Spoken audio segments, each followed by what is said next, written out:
Hello, I'm the Amazing Atheist. Welcome to part 2 of the Q&A. This time we'll be answering questions from Tumblr. Tumblr! Sounds like something a Klingon would yell in battle. Tumblr! Anyway, hi TJ, I've noticed... Oh, this is from Anonymous, by the way. Anonymous! Hi TJ, I've noticed that you're a lot less arrogant than you used to be. What caused you to lose the attitude of superiority? Well, I think I read this book called On Being Certain by Robert A. Burton, who is a neuroscientist, and he basically just talks about how certainty is not really connected to actually knowing anything. Like, the feeling that you get of certainty is just that. It's a feeling, which is why people can be absolutely certain of things that are completely false and wrong. And once you realize that your own certainty is just an emotion, it's just a feeling that's not necessarily correlating to any sort of, knowledge, once you realize that, I think that it kind of undermines your smug sense of superiority to everyone else around you. You kind of feel like, well, maybe I should second-guess myself a little bit more. And when you start to second-guess yourself a little bit more, you start to see, like, yeah, I really do make some mistakes from time to time. And I might be missing some of my mistakes still. Which is why I'm very open to being persuaded to new ways of seeing the world. Which is why I want to always have the possibility in my head that someone else could change my mind about anything I say. No matter how much I feel like I'm right. No matter how much I feel like I've exhaustively documented whatever case I'm trying to make. Because none of that really matters. What really matters at the end of the day is the truth, and I want to be loyal to the truth, not to my own ego gratification. Ben the Badass. Let's see how badass you really are, Ben. Come fight me, bitch. Ah! A lot of people wonder about this gesture, by the way. Why do men hit themselves really hard in the chest before a fight? And it's really kind of easy to figure out if you think about it. It's just to show your opponent, hey, motherfucker, look. That's how hard I can get hit without giving a fuck. Can you hit that hard? And in my case, most people can't. So, why'd you shave your manly beard, he asks. I was tired of it. Sick of it. And I wanted to be able to go down on my wife without her, being irritated. So, Anonymous asks, TJ, Thunderfoot has started a Patreon account. I believe he can be a game changer in the secular community. Would you consider giving him a shout out, encourage the progress? Look, I think the Thunderfoot is great. I've disagreed with him in the past. We've had our little tiffs here and there, but for the most part, I think that he makes solid content that's really good to watch.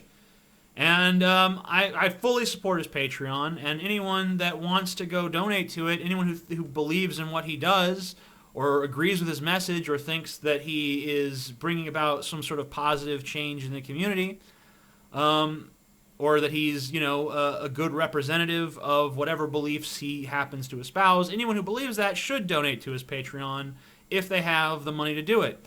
I personally probably will start donating to his Patreon. I'm not sure what the amount will be, but I'm probably going to do it now that I know he has one, because I'm a big supporter of Thunderfoot, and I would recommend his channel to anyone, especially if you're interested in atheism or science or anything like that. Beckmania asks, TJ, why do you think a huge amount of people who have had privilege and education are functionally retarded? Middle class, went to college, etc. I feel like someone has replaced all the humans around me with codependent, lobotomized children. I think we all feel this way from time to time. I mean, not, obviously not the stupid people, but anyone who has a brain feels from time to time that they're surrounded by freaking idiots. But I mean, you have to realize that a lot of times when you pronounce that someone's an idiot, it's just because they're being stupid in a particular situation that you're encountering them in. And to be honest with you, there's probably been situations where you've been the stupid one. There's probably been situations where someone else was looking at you like, what the fuck is this dumb bitch doing? She doesn't know what the fuck she's doing. She's crazy. But, it's easy to look at, someone doing one thing wrong and judging them and saying, look at this idiot, look at how badly they're fucking up. Because that's the only thing you've ever known about them. So you just assume, like, this person probably just goes around fucking shit up all day long. That's all they probably do, is just go around doing stupid fucking shit to make the world a worse place. When the reality is that a lot of times it's just someone who probably has perfectly normal intelligence who just happens to be doing something really dumb at that particular moment. And then, I think that, people have always felt like they were surrounded by idiots. Like, if you read quotes from the greats, like, go type in on Google, like, quotes on stupidity, and you'll find, classic authors of antiquity and great old philosophers and shit that just bemoan, like, oh my god, people are so fucking goddamn stupid. They're fucking stupid. Yeah. You're going to find that all throughout history. So, I don't think that you can necessarily chalk this one up to anything in our modern culture or say that this is in any way tethered to modern life. Another anonymous asks, hey TJ, I'm 21 and am halfway through a 4-year apprenticeship printing. I'm doing it because my dad wants me to have a trade. However, I hate every moment of it and I desperately want to go with something I really want to do, like film, art, literature, and science, because they are my passions. But money is an issue. My dad is being very harsh because he thinks I would be a fool to leave my apprenticeship now, as he thinks it's a good fallback to have. I would really appreciate any advice. At this point, your dad might have kind of a point because you're so far into your apprenticeship. So you might just want to get your apprenticeship, but then not actually go into printing. I mean, just because you've dedicated so much time to it. Get it done, and that way you do have something to fall back on. But I'd say once you get that done, go pursue something else. Go pursue your fucking dream. And you can say, oh, well, money's an issue. Well, guess what? Money's an issue for a lot of people. All right? Sometimes you just got to say, fuck it. I'm going to jump and hope a net will appear. And maybe a net will appear. A lot of times it does. Sometimes you fucking take a giant leap of faith and it turns out all right. And other times you take it and you fall to your fucking grisly, horrible death. But that's what you got to do in life sometimes.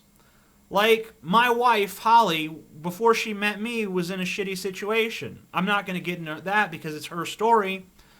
But basically, she had to give up everything in her life, everything that was stable, everything that, made sense, and just try and then come to live with me. A person she'd literally never met before.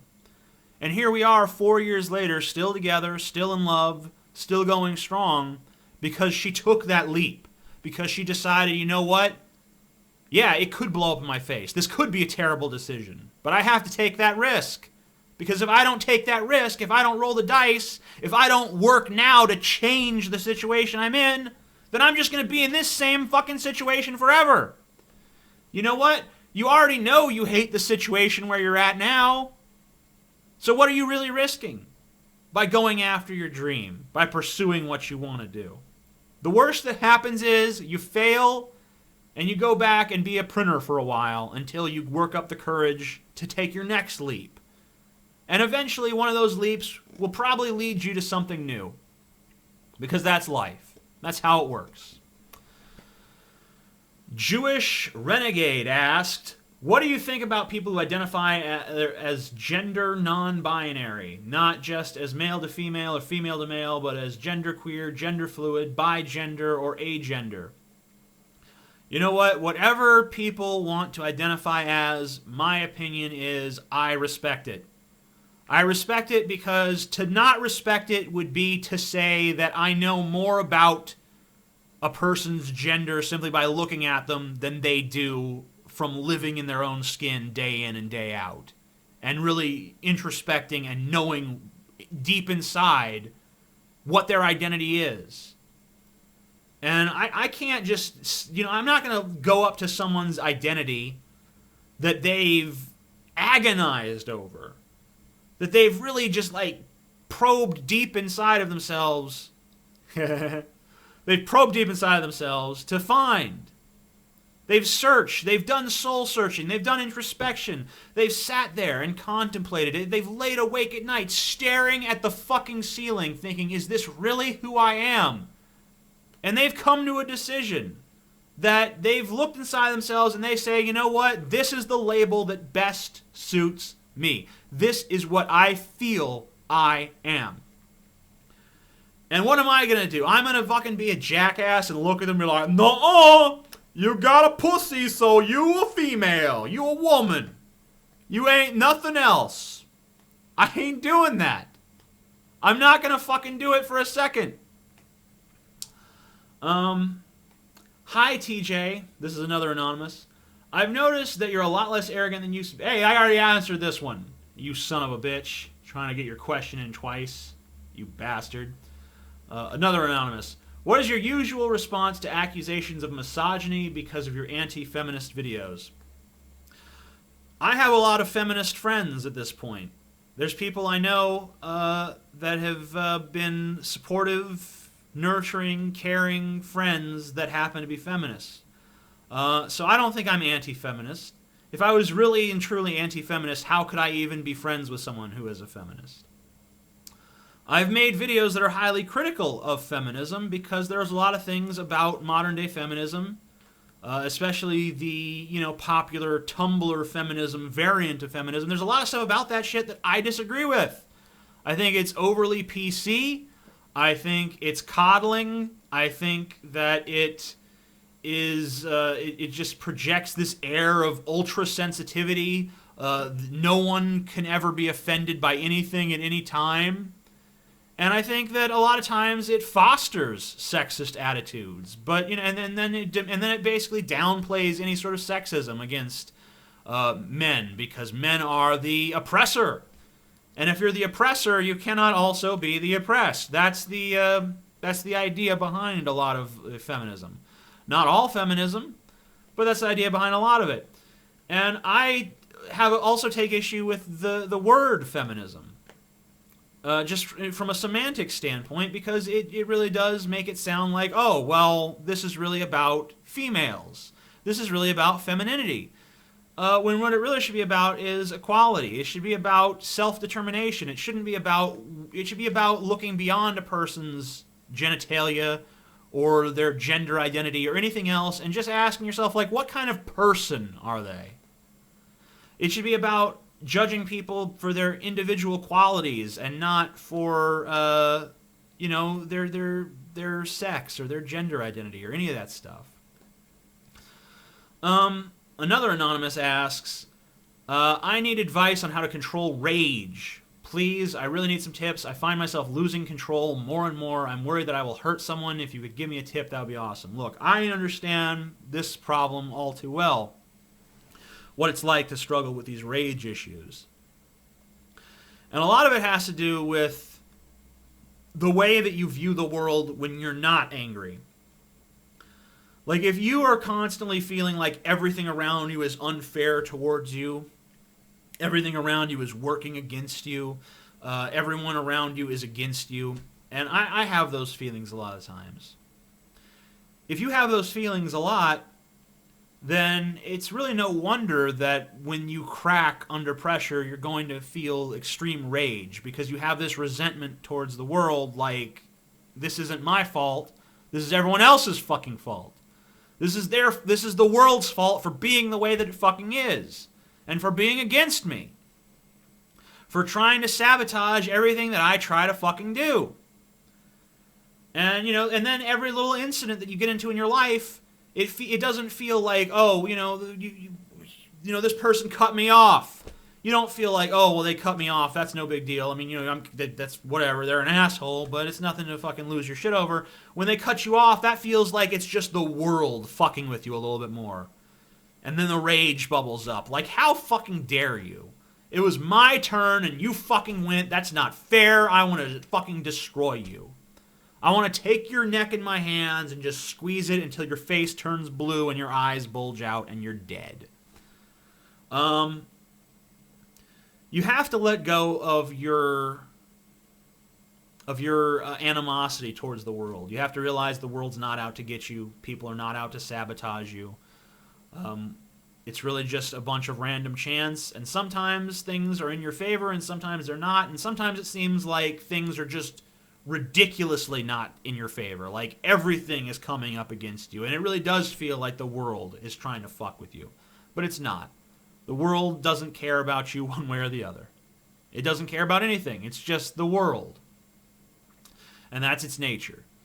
And if you realize that, then you'll probably stop being as angry. All right, last one. Kriegs Nebel asks, what do you think about feminism promoting and accepting misandry? Do you think that Tumblr feminists are after equality, or not after equality, but matriarchy? Well, we already kind of got into the feminist issue a minute ago. I don't think that all feminists are misandrist. I don't think that most feminists are misandrist. But do I think that some people who identify as feminists are misandrist? Yes. A lot of them are self-confessed misandrists. I have personally responded to blogs here on Tumblr that are openly misandrist. And I don't think that that's a good thing to be. I don't think that there's anything, I don't think that it's any better or more, I don't think you're morally superior as a misandrist to a misogynist. You know, and I know that the argument they make is, well, you have to look at this larger cultural context. And I am amenable to looking at larger contexts, but I don't believe that the sins of the father should be visited upon the son. I don't believe that what happened 100 years ago should have any bearing on what's happening now. And I know that it does in a simple cause and effect way, but I don't think we can use the past to justify the present. I don't think we can say, well, look, men were these oppressive, brutish, sexist fucking pigs for all these years, so now it's our turn to be the brutish, sexist pigs who hate men and detest them and think of them as slime and shit, unworthy of fucking, licking our boot heels or whatever.